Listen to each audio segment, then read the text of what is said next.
It's 2047 in the morning. You're staring at your ceiling like it owes you money. And your brain, that beautiful, exhausting organ, has decided that right now is the perfect time to replay a conversation you had in the 7th grade. You cringe. You flip your pillow. You wonder if the person you texted 3 hours ago is mad at you, or dead, or possibly both. Welcome to the mind of an overthinker. Here's the thing. Overthinking isn't just a quirky personality trait you put in your dating bio next to loves coffee and occasionally chaos. It's a specific pattern your brain is running, on purpose, for reasons that made a lot of sense about 200,000 years ago and almost none today. So let's get into the psychology of people who overthink absolutely everything, because by the end of this, you're going to see your own brain from the outside, and that, I promise, is a very weird feeling. Picture this. You send a text, just 3 words. Hey, you around? You put your phone down. You pick it up. You put it down again. 30 seconds pass. You check if it's delivered. It is. Now you're spiraling. Your brain, at this point, has already written a small novel about what their silence means. And spoiler, it is not a happy novel. This is what psychologists call rumination. And rumination is not thinking. That's the trick. It feels like thinking. It sounds like thinking. But it isn't actually solving anything. Real thinking moves forward. Rumination just runs in a circle, poking the same sore spot over and over, hoping that this time, the 10th replay of that awkward meeting will magically fix it. Psychologist Susan Nolan Hoaxmo spent decades studying this exact loop at the University of Michigan. She found that people who ruminate don't feel better afterward. They feel worse. Their mood drops, their problem solving actually gets weaker, and the loop gets stickier the more they do it. In other words, your brain is convinced that if it just thinks about this one more time, it will finally crack the code. But the code doesn't exist. The loop is the problem. Here's where it gets a little unsettling. Overthinkers are usually smart, actually smart. That's not a compliment I'm handing out. That's the research talking. Studies on worry and intelligence, including work by researcher Alexander Penny, have found a link between verbal intelligence and chronic worry. Your brain is powerful enough to imagine dozens of possible futures at once, which is great for writing a novel, less great at 3 a.m. in bed. So the same horsepower that helps you catch subtle emotional cues, remember weird details, and understand people deeply also lets you build extremely detailed disaster movies starring you. Congratulations, you have a beautiful engine. Nobody gave you the brakes. Now let's talk about the real reason your brain does this. And it's older than you think. Somewhere back in the savannah, one of your ancestors heard a rustle in the bushes. One version of them thought, probably just wind. The other version thought, could be a leopard, could be a leopard, could be a leopard. Guess which one lived long enough to have kids? Your brain is descended from the leopard people. It is wired to overweight threats and to keep chewing on them until the threat is resolved. Psychologists call this a negativity bias, and researchers like Roy Baumeister have written entire papers on it. His famous line is that bad is stronger than good. One insult sticks harder than 5 compliments. So when you replay that awkward thing you said in a meeting, your brain isn't malfunctioning. It's doing exactly what it evolved to do. It just doesn't know the difference between a leopard and Karen from accounting. Here's the part that should bother you. Overthinkers often mistake overthinking for control. You tell yourself, if I just plan for every possible outcome, nothing can surprise me. If I imagine the worst version of tomorrow's conversation, I'll be ready. If I replay yesterday enough times, I'll finally understand what went wrong. It feels responsible. It feels smart. It feels like you're doing something. But you're not. You're pacing inside your own head, and your body knows it, even if your brain doesn't. Researchers studying stress have shown that mentally rehearsing a threat triggers almost the same physical response as actually facing one. Elevated heart rate, tense muscles, cortisol on tap. Your body doesn't know the meeting is imaginary. It just clocks in and starts sweating. So you can spend an entire Tuesday having 12 stressful conversations that will never happen. And by 6 p.m., you're exhausted and you haven't even done anything. Let's talk about the decisions. Oh, the decisions. An overthinker at a restaurant menu is a beautiful and tragic thing. You read every item twice. You almost pick the pasta, then the fish. Then you ask what your friend is getting. Then you order the pasta anyway and immediately regret it the second the fish arrives at the next table. This is called analysis paralysis, and psychologist Barry Schwartz wrote a whole book about it called The Paradox of Choice. He argues that when we face too many options, we don't feel free. We feel frozen. And the more you think, the more you can imagine what you're giving up by picking any single option. That's the trap. Every choice starts to feel like a loss. So, you sit there hovering until someone else picks for you, or until the moment passes entirely, which, by the way, is also a decision, just a slower and sadder one. Here's a fun one. Overthinkers are excellent at reading rooms. Too excellent. You walk into a party, and within 12 seconds, you have clocked who is annoyed, who is flirting, who is faking a laugh, and who is thinking about leaving. You'd make a fantastic spy. The problem is, your brain doesn't stop there. It takes all that data and asks a truly cursed question. What do they think of me? Psychologist Thomas Gilovich ran a famous experiment at Cornell where he made college students wear an embarrassing t-shirt into a room full of other students. Then he asked the t-shirt wearers how many people they thought had noticed. The wearers guessed about half. The actual number was closer to a quarter. He called it the spotlight effect. We wildly overestimate how much other people are noticing us, because in our own head, we're the main character. In everyone else's head, they're the main character. Overthinkers are basically running the spotlight effect on maximum brightness. You're convinced everyone saw that thing, heard that thing, is still thinking about that thing. They're not. They're worrying about their own thing.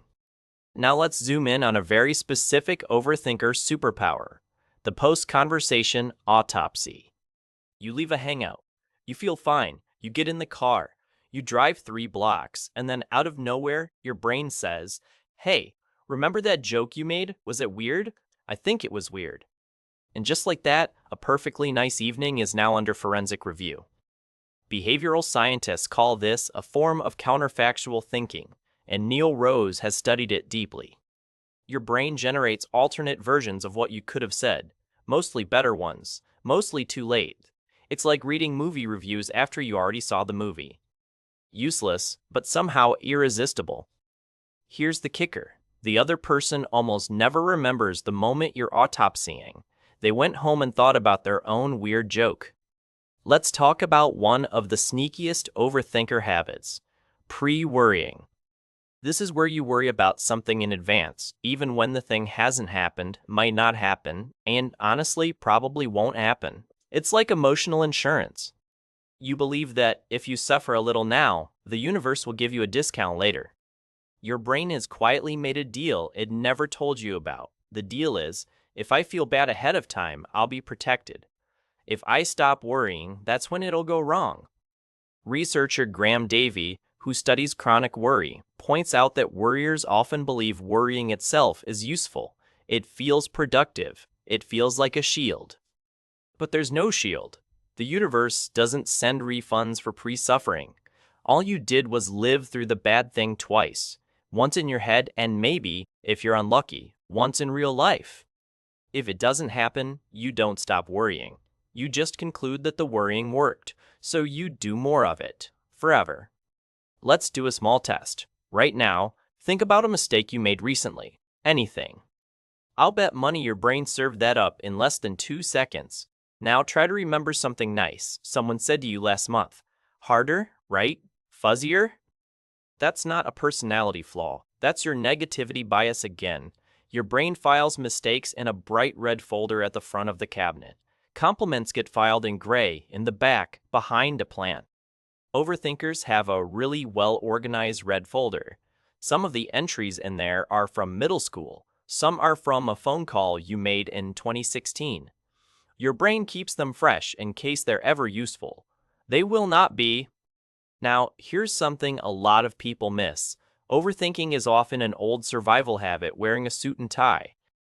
Researchers who study anxious attachment and hypervigilance have shown that if you grew up in an environment where you had to read people carefully to stay emotionally safe, your brain got very, very good at scanning. And it never stopped scanning, even when the environment changed, even when you're safe now. So you overthink the tone of an email. You overthink the two-word text. You overthink the pause in a conversation. Because somewhere in your history, being wrong about a person's mood had a cost. Your brain remembers the cost. It doesn't remember that you're an adult now in your own apartment and the leopard is not coming. Here's a small but freeing thought. Your brain isn't broken, it's just protective in an outdated way. It's using an old map for a new city. Let's talk about the productivity trap. Overthinkers can spend hours getting ready to start a task without ever starting it. You open the document. You reread the instructions. You make a plan, then a better plan. Then you research the plan. Then you make a list. Then you decide the light in the room is wrong for working. This is a specific flavor of procrastination that psychologist Tim Peichel studies at Carleton University. His finding, boiled down, is that procrastination isn't about laziness.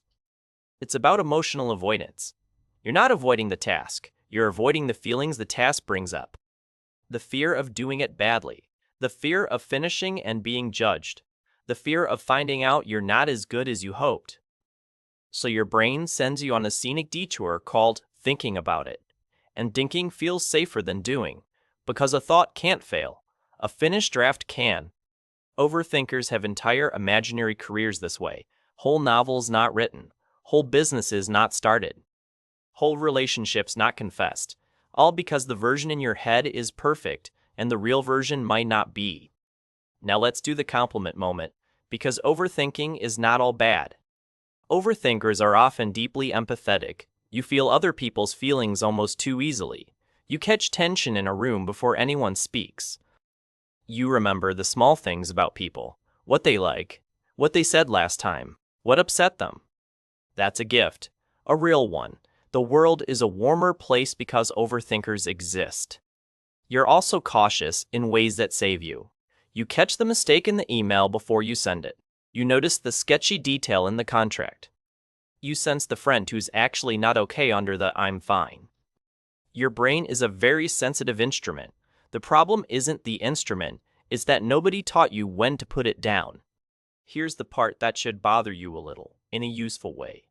A lot of overthinkers secretly like the loop, not consciously but functionally. Because as long as you're thinking about it, you don't have to do anything about it. As long as you're planning, you're not risking. As long as you're analyzing the text, you're not sending the vulnerable one. Overthinking becomes a very comfortable waiting room. It has a nice couch, it has magazines, and you can sit there your entire life feeling busy without ever walking through the door. So how do you actually step out of the loop? I'm not handing you a magic fix because there isn't one. But research on rumination points to a few small things that help. One is naming it out loud. The moment you catch your brain in a loop, say quietly, "I'm ruminating." Just naming it creates a tiny gap between you and the thought. In that gap, you get a choice. Another is what researchers sometimes call action over analysis. If you can do a small physical thing, walk outside, wash a dish, send the text, take the tiny step, your brain lets go of the loop faster than any amount of internal debate. A third is scheduling your worry. Sounds ridiculous. Studies actually support it. You give yourself 15 minutes a day at a set time to worry as hard as you want. Outside those minutes, when a worry shows up, you tell it, "Not now, 4 p.m. Most of them don't come back at 4. None of this cures overthinking, but it makes the loop less sticky, and that's the whole game. Here's your slightly uncomfortable takeaway. Your brain is going to try to overthink this video. You're going to replay something I said. You're going to wonder if I was describing you a little too accurately.